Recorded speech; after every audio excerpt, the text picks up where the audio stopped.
Leave local media first with translation and Irish media after that without translation. First question, please. Can I just quickly translate into German? Also am Anfang die lokale Presse bitte, die Fragen stellen und dann wird es mit dem irischen Vertretern weitergehen. Okay.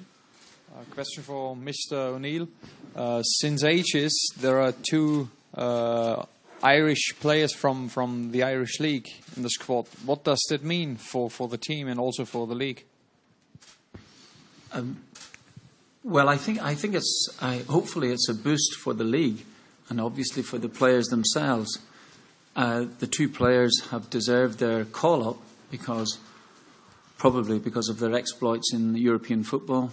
Dundalk, their team have done fantastically well, still fighting in the Europa League. So I think it's a great boost not only for them but obviously for the League of Ireland back home. Also die Frage war, dass zwei Spieler aus der irischen Liga mit dabei sind und was Mr. O'Neill davon hält und ob das, was das für die Liga auch aussagt.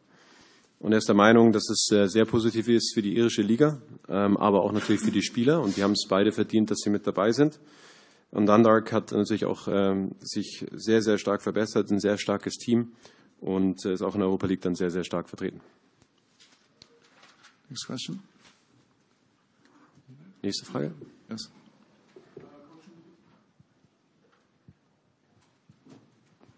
Sorry. First of all, welcome to Vienna, Coach O'Neill. Thank you. The Austrian coach, Mr. Koller, said it's an important game, but it's still a long way to go. If you would win tomorrow, you will be 6 points ahead of Austria. How do you see the situation, and do you see the pressure is more on the Austrian team or on the Irish team? Well, first of all, I agree with him because I do think it is still a long way to go. I know it's the qualification group is condensed into 10 games, but there are a number of teams who I think are quite closely matched. I think that from our own experiences in when we're trying to qualify for the Euros, our fourth game we played, we lost against Scotland, and so it left us with a long time to think about the next match coming up.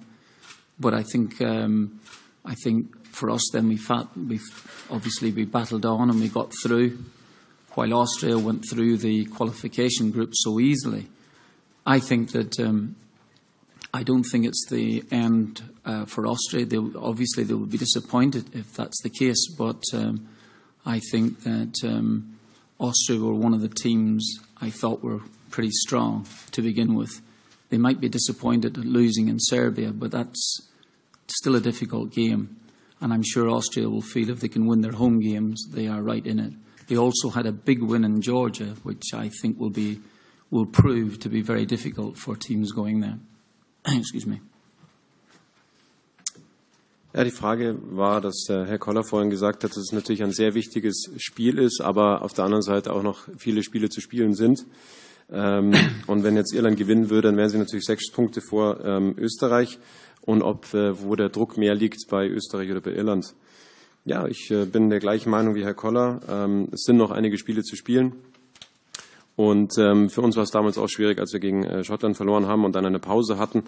Aber wir haben es dann im Nachhinein doch noch geschafft, uns zu qualifizieren. Das heißt, wir kennen die Situation auch. Deswegen bin ich auch der Meinung, dass es für Österreich auch nicht das Ende wäre, wenn sie jetzt sozusagen nicht gewinnen würden. Natürlich waren sie enttäuscht nach dem Spiel gegen Serbien, das sie verloren hatten. Auf der anderen Seite hatten sie natürlich auch einen guten Gewinn gegen Georgien. Und auch da zu gewinnen ist nicht so ganz so leicht. Und Österreich hat ein starkes Team auf jeden Fall. Question for Seamus Coleman. Obviously, you know some Austrian players from the Premier League. How do you rate them, and what do you expect from the game? Yeah, it's obviously going to be a very tough game. We found it difficult to come here in the past, and obviously the players that we're aware of I've played against a few times is Ernst-Happel-Stadion, who's a good player, strong player, and obviously they've got David Alaba, who's a world-class player. So they've got top players, and they're going to be a very tough game for us tomorrow, but we're looking forward to it. Die Frage war an Mr. Coleman. Er kennt ja einige Spieler aus der Premier League auch, was er von ihnen hält, ob er sie stark einschätzt. Ja, auf jeden Fall. Sie sind sehr starke Spieler. Zum Beispiel ist David Alaba ist ein Weltklasse-Spieler. Dementsprechend erwartet er ein sehr, sehr anstrengendes und schwieriges Spiel morgen. Martin, have you seen a weather forecast for tomorrow? Because there's apparently 20 centimetres of snow due to roll in. You've had some bizarre weather in other qualifiers. Just wonder how much of a concern that would be. And also for Seamus, how do you feel when you look out your window before a game, see snow or fog or heavy rain that you've had before? You go first. I wasn't aware of that tomorrow, but as footballers, you've just got to adapt to the conditions. I think in our last game, the weather, it was heavy rain, and there was some talk against Serbia of it being possibly called off, but it wasn't, and I think you just got to adapt to whatever the conditions are and keep our focus no matter what it is. Martin, can I just ask how... Sorry, Pat, you're going to... Oh, sorry. Yeah, like Seamus, I wasn't aware of the forecast. You say, how much snow? 20 centimetres. Seriously?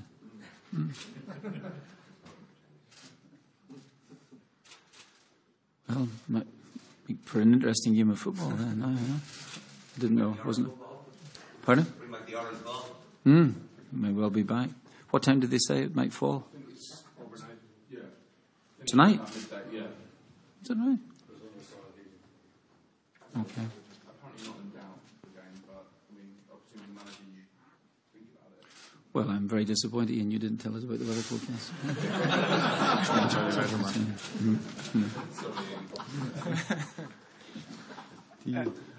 So, A little bit like it's followed you around the farm with the fog and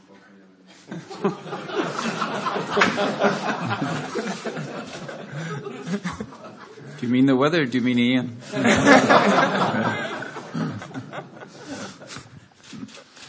Yeah, I suppose. I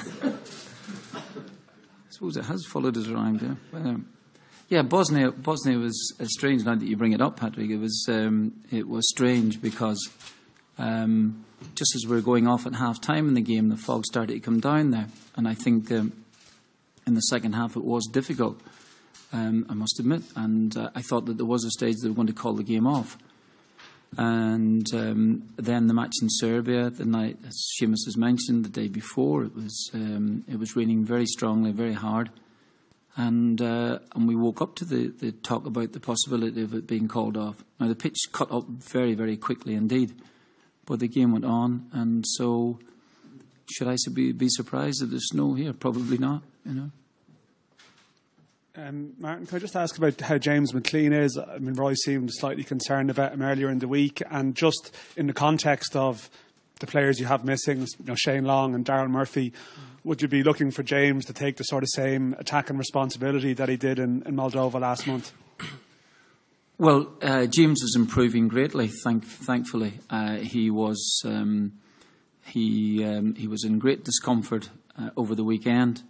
He came to us on Monday evening, and it wasn't great, but a lot of good work by everyone, including James himself. He's pretty good. He trained yesterday. We didn't do a great deal, but he trained yesterday, and I expect him to do something tonight. And if that was the case, he would declare himself fit. It would take James is one of those that has, if he is feeling bad, he would definitely be feeling bad if that's the case. But thankfully, he is recovering, and that's good. As regarding your second point, yeah, he can play. He has done exceptionally well.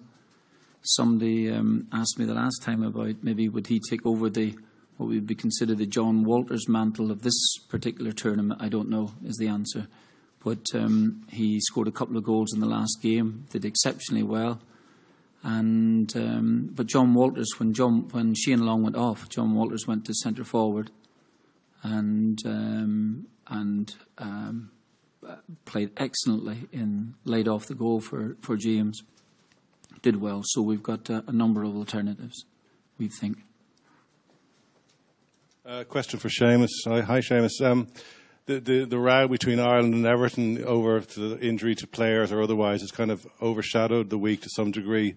Do you feel a bit caught in the middle by that, Seamus, and in an awkward position as a result, or not? No, not at all. I'm not interested in making headlines about that topic whatsoever. My only concern is training this evening with Austria and again preparing for Austria tomorrow and the game against Austria, and that's my only concern. Martin, just watching the Austrian team in action in recent games, they can go from looking quite ordinary to excellent within the same game. Mm-hmm. You've spoken before about players knowing their job and knowing their role on the pitch. Would concentration be a major factor in a match like that, where, especially for the players who are marking the marquee players? Well, yeah, I think concentration is very, very important anyway and I take your point entirely that suddenly they can spring into action and look a very good side. I think they are a very good side. I think that they will be. They've come home from the Euros very disappointed because they would have expected to have done better than that. That said, they drew with the team that eventually won the competition, Portugal, and so I think they're going to make amends. They started off brilliantly, as I've mentioned just earlier. That win in Georgia will prove to be a very, very big win indeed. And the game against Wales, I think that with Wales being riding high, I don't think any of us were really surprised about a draw there.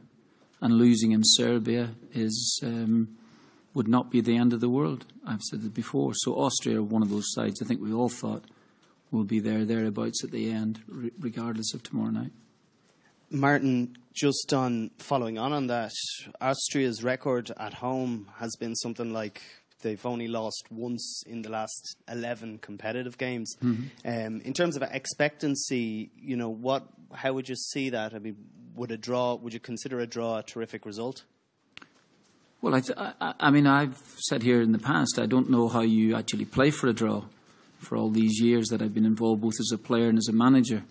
And I don't think I've ever heard a manager, regardless of how brilliant or how mediocre he was, going to a game and thinking that beforehand about how to play or how to plan for one. Us remaining unbeaten,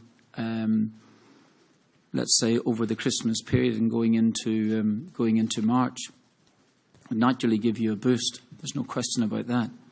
And any point away from home in international football, club football, European football, was still considered, even by the very, very best sides at club level and international level, to be a good result.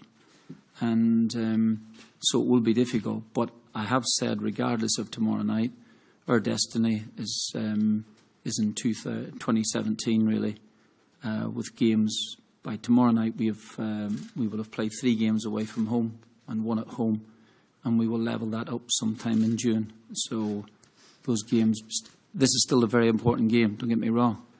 And our attitude is to go out and try and be in the front foot, try and be positive, and try and go for it, which we tried to in Serbia, come away with a draw, which we tried to in Georgia. We only Seamus's great goal in the second half got us a very hard-earned victory. And Moldova conceding a poor goal just before half-time, we fought back in the second half. So we've got plenty of spirit about the team. And just very quickly for Seamus, you of course were involved the last time we played here in Austria, and it was a late David Alaba goal. And again, at the Aviva Stadium, we conceded a late goal to draw that game. How much are you guys aware of, the need to, concentrate for the full 90 minutes? Yeah, I think in any game you obviously have to concentrate for the full 90 minutes, but definitely that World Cup qualifying campaign, the Austria games were pivotal, really, and we conceded late goals in the games, and it was tough to take at the time, but I think we've moved on a lot since them games, and the Euros in the summer and qualifying for the Euros has really brought the script together, and obviously coming away from here at a point wouldn't be a bad result, but the lads that we got, we truly believe that we can beat teams, and as I said, when you go out in the pitch with them lads, it's a privilege, and you feel that you're going to be in it till the very end. Last few questions, please. Martin, you spoke there about wanting to play on the front foot. Whether he starts or possibly comes off the bench, what can Harry Arter do to add to that? I mean, he hasn't been available for a lot of competitive games, but clearly he's a player in form. Well, it's he has been doing pretty well for Bournemouth, and I think he's fit. I think he came off for it might have been tactical reasons there in the game that they lost at the weekend.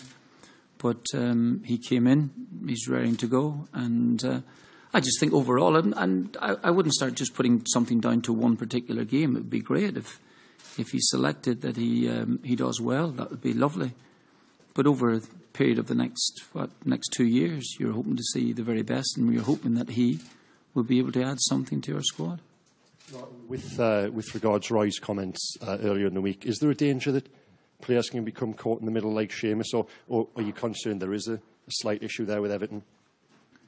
Absolutely not. I think Seamus explained it. I don't think Seamus is not caught up. He's here. He wants to play.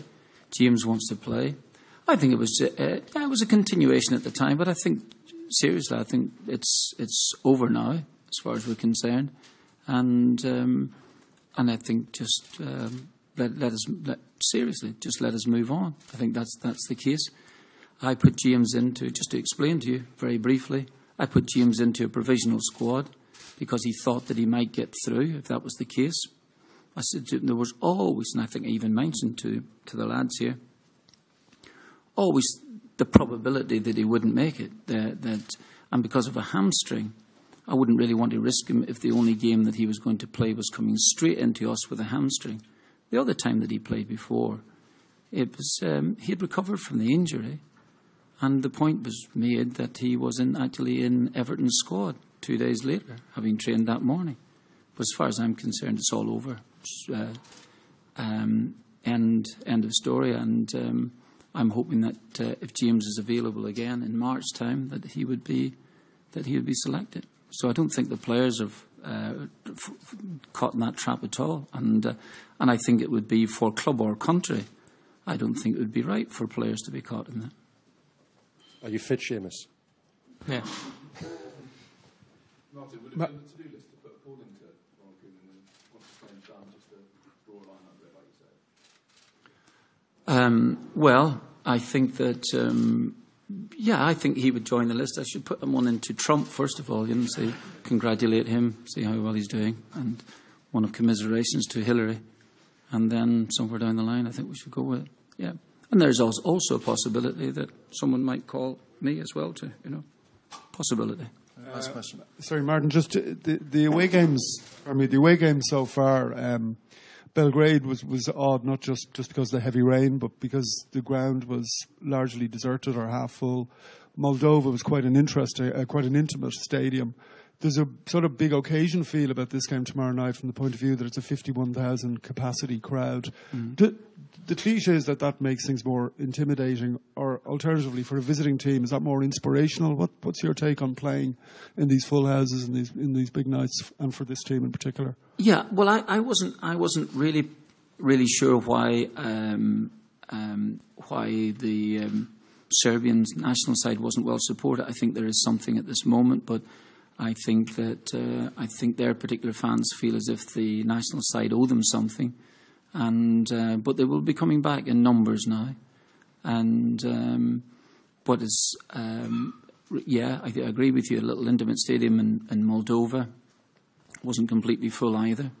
Tomorrow night is a big game, and I think big players like the man to my left rise to the occasion. He's played a lot of big games in the last few seasons of his career, and he is capable of inspiring players to big games. So I think it's one of those things that you should look forward to. I know it's the most cliched phrase in the world, but that is what you're in the game for. That is exactly what you're in the game for. Games like tomorrow night at international level, and Champions League games, if it's at all possible during your career as a player or a manager. Okay, thank you.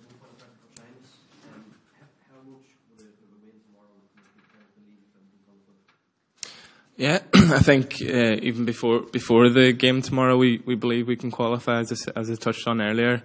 It's a great group of lads, and a group of lads that I really enjoy meeting up with and playing with, and you know that they'll leave it all on the pitch, and definitely a win tomorrow will put us in the direction we want to be going. But as the manager said, I think 2017 there's going to be a lot of football to be played, but we're going into the game tomorrow wanting to win and show that we really want to qualify out of this group.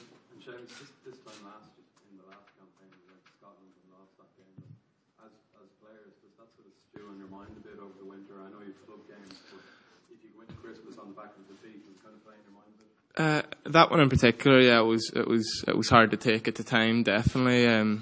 But we had to dust ourselves down and go again. And I think even the summer game against them in Dublin was even tough when they got the equaliser. But as I said, we've got a really good group of lads, and as I said, we'll keep going till the end no matter what. But obviously, we'll be wanting to win tomorrow night. Okay, thank you. Cheers, thanks.